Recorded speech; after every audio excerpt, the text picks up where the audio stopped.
Alright guys, Dominic here for KitGuru, and we have a very interesting graphics card review for you today. Not only was it first announced back at Computex 2025, but it is the single biggest card we have ever reviewed here at KitGuru. And yep, I'm of course talking about the ASUS RTX 5080 Noctua Edition. This GPU is packing in not only a quad slot cooler, but it's also got three 120mm NF-A12x25 G2 fans and a heatsink that sports no less than 11 heat pipes. ASUS and Noctua are clearly aiming for near silent operation with this one, so let's see how it performs.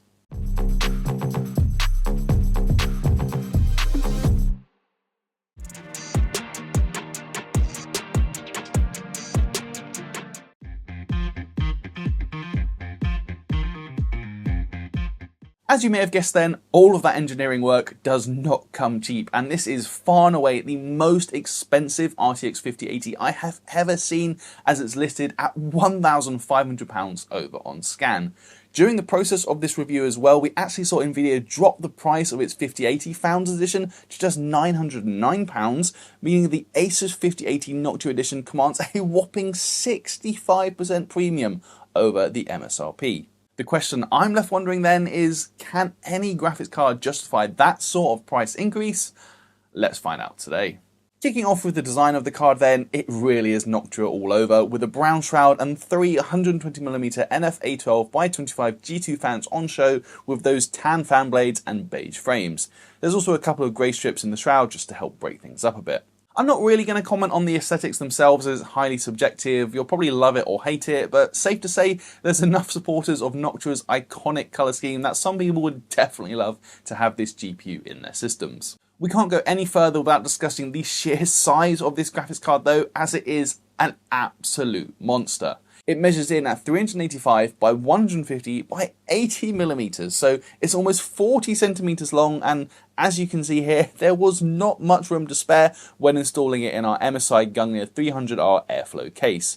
I've also compared it here against the RTX 5080 Founders Edition, which it absolutely dwarfs, while its weight is also pretty immense, tipping my scales at almost 2.7 kilos compared to about 1.65 kilos for the 5080 FE. Because of that, ASUS does include a small and very basic GPU holder in the box, but it's not exactly a sophisticated solution.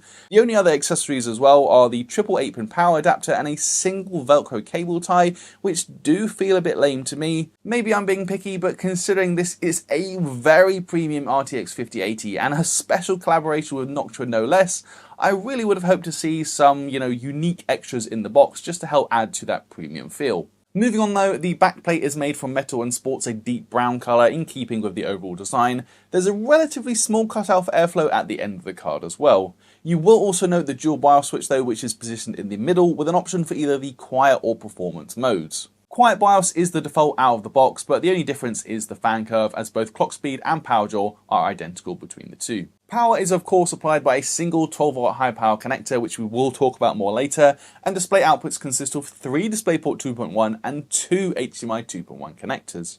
To get started on disassembly though, the good news is that the fan shroud itself comes away first, so you can easily swap or replace a fan without needing to tear the card down completely. As mentioned, Noctua's 120mm NF-A12x25 G2 PWM models are deployed here. With the shroud removed as well, we can also see the heatsink is visible, still attached to the PCB, but we'll look at that in more detail shortly. First though, the PCB is using the same design as the ASUS TUF RTX 5080 model, and that's no bad thing considering it's packing in a 16-phase VRM for the GPU, controlled by a monolithic power system's MP29816. The memory VRM is 3-phase, this time controlled by a monolithic UPI UP9529Q. Both GPU and memory VRMs as well use 50A Vishay SiC 658A MOSFETs. As for the heatsink itself then, this is also based on the TUF model, but as you can see in this graphic kindly provided by Noctua, its cooling capabilities have been significantly enhanced. Not only does it now pack in 11 heat pipes with 4 6mm pipes and 7 8mm pipes, but the heatsink itself is bigger, while the baseplate has also been expanded to help cool the memory modules. And yes, it is also using a vapor chamber. Last but not least, we can also note a number of thermal pads on the backplate, which can help draw some heat out from the rear of the PCB. Looking to buy a gaming PC? Then you need to visit CyberPower PC. We'll help you with the best spec at a price you'll love. With us, you get 5 years warranty, a lifetime of technical support, and systems built by experts. So it's no wonder so many gamers choose CyberPower PC. That is it though for our look at the design of the card, and now it's time to move on to testing. For this, we're of course using our regular GPU test system, which is powered by MSI. This is packing in an AMD Ryzen 7 9800X 3D processor. We've got that paired with MSI's MPG X870E carbon Wi-Fi motherboard, plus 64 gigs of Kingston Fury Beast DDR5 6000 CL30. All testing was done using MSI's MPG 321URX QD-OLED 4K monitor. Starting with out-of-the-box thermals then, where we use the default fan curves, temperatures are kept well within check, as we might expect. The performance bias keeps things very cool indeed, with the GPU at 58.6 degrees and the VRAM at just 62 degrees Celsius over our 30-minute stress test. Now, the quiet bias does run warmer at 66.8C and 72C for GPU and VRAM temperatures respectively, but as we will see shortly, the fans barely spin in that mode, so it's actually quite impressive, and the temperatures themselves are still nice and cool. I also whipped out the camera to look at the card under load when using the default quiet BIOS, and we can see a hotspot in the high 60C range in the area right behind the GPU core, but other areas on the backplate are even cooler than that, so nothing at all to worry about. It's when talking about noise levels that we actually run into some difficulty, and that's because the noise floor in my testing environment is actually 32 decibels, so we can't accurately test anything below that figure, and yep, you guessed it, both the quiet and performance modes did not register above 32 decibels on my sound meter. We saw the performance BIOS run the fans at 980 RPM for instance, while the quiet mode reduces that to just 650 RPM. That is such a low speed, I am convinced you would not be able to hear the graphics card at all with the case when the side panel is installed, and even with the side panel removed, I had to press my ear right up against the card itself to hear it. In other words, this is about as close to silent as we can get without going completely fanless. To take noise levels out of the equation though and test the true efficiency of the cooler, we noise normalized fan speed to 40 decibels, which meant increasing fan speed to 1540 RPM for the Noctua Edition. Rerunning our thermal test at that fan speed then results in best in class results, with the GPU hitting 50 degrees and the VRAM at 54C. However, these results really aren't that much better than the MSI Supreme SoC, with less than a 2-degree difference, when you'd perhaps hope for more given the sheer size of the Noctua Edition, plus its 11 heat pipe heatsink and triple 120mm fan setup. As for power draw though, we use Nvidia's PCAT tool to measure power of the graphics card only, and a look in GPU-Z shows us ASUS has not increased default power target above the 360W TGP.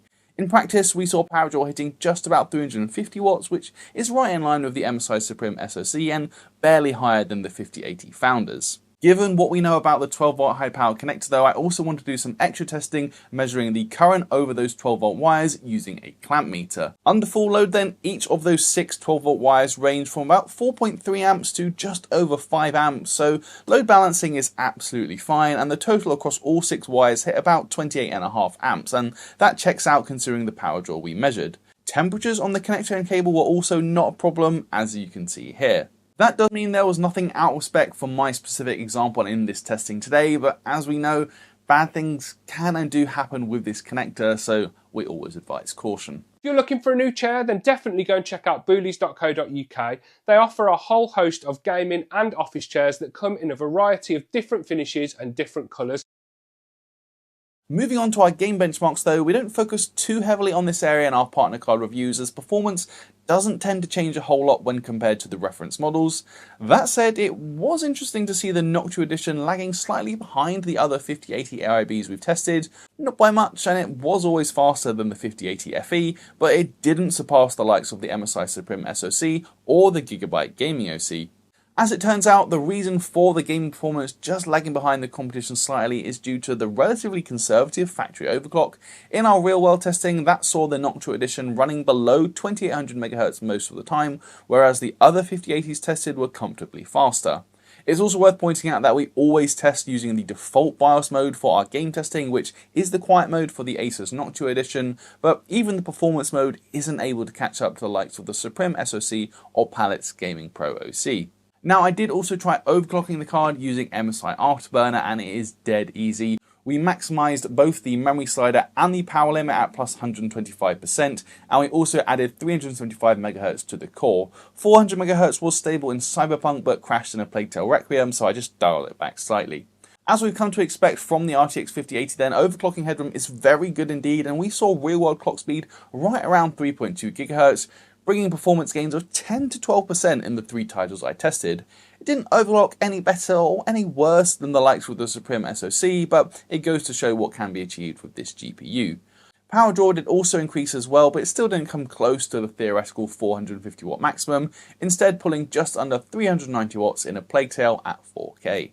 Wrapping things up then, there is absolutely no doubt in my mind that the ASUS RTX 5080 Noctua Edition is one of the most technically proficient graphics cards we have ever tested here at KitGuru.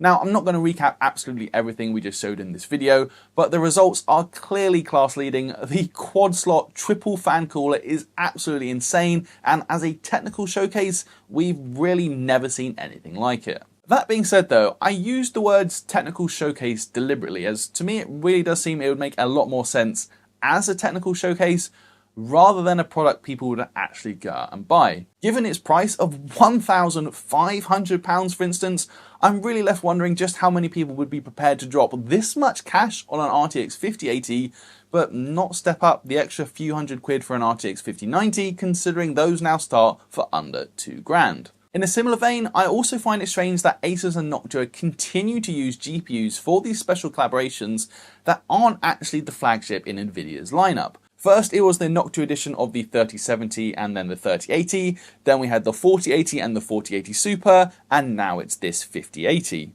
I can't be the only one left thinking that if these two companies are going to go all out and make such an insane cooler, it surely makes more sense to use the absolute fastest consumer graphics card going and make an RTX 5090 version. Now, I suspect the reason we haven't got an RTX 5090 model is because the extra power demands would mean adjusting the noise profile, which neither ASUS or Noctua want to do, but I still can't help but feel that this 5080 Noctua edition is caught in somewhat of a no man's land. After all, RTX 5080 is really not a whole lot faster than the 5070 Ti, in the ballpark of 20%. It doesn't offer any more VRAM, and yet this model is well over double the price of some 5070 Ti models currently on the market. We also can't ignore that the rumour mill has been churning out more and more 5080 Super leaks, suggesting that a 24GB model might be launching by the end of the year.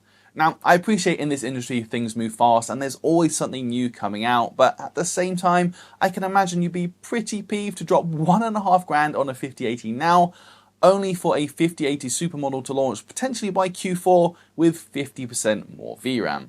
Ultimately then, as I said, there is no doubt that the ASUS RTX 5080 Noctua Edition is a highly impressive feat of engineering, but to actually ask people to go out and spend £1,500 on a graphics card like this, which is a 65% premium over MSRP, really does feel somewhat ridiculous. Sure, if you want one and can afford it, then I absolutely have no doubts you will be happy with it, but I also don't think I'd ever understand why you wouldn't just spend a little more cash and get an RTX 5090 instead. Anyway guys, that is going to do it for this review. If you liked it, please do toss me a thumbs up, and as always, let me know your thoughts down in the comments below. Please do subscribe if you haven't already, and be sure to ding that notification bell so you don't miss when we upload a new video. If you want to carry on the conversation as well, you can find a link to our Discord server down in the description, and while you're there, you'll also find links to both our merch store and our Patreon if you want to help us out that way. That's it for this one though guys. I'm Dominic for KitGuru, and I'll see you in the next video.